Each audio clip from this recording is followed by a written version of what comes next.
The Buffett impact truly may be too large to measure. In 2006, Warren Buffett made this philanthropic pledge.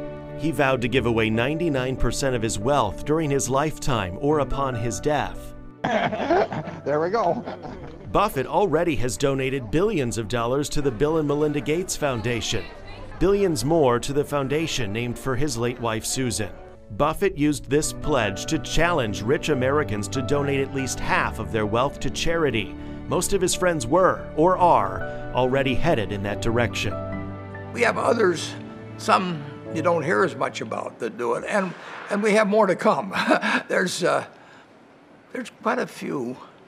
There's some where the original people are involved. They may be in their late 80s or 90s, but there's more to come. They have plans, they just haven't made public yet. Yeah. I think I've really never been disappointed with my good friends.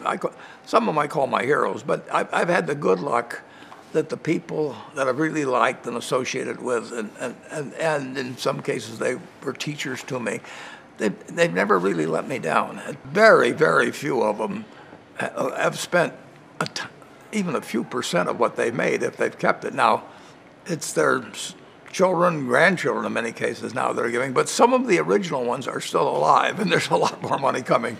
Yeah, I wondered about that. I mean, do you think it's something that's in the DNA of people from Omaha, or? Well, I think to a certain extent, I think that they were the kind, they weren't get-rich-quick types.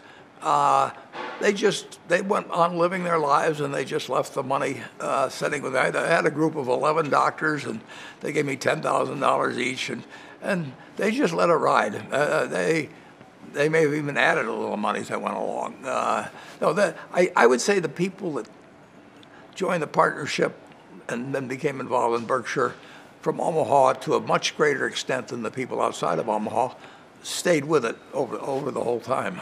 So a lot of those people that we're talking about here have made a really big impact, and I wonder how you see yourself in that conversation.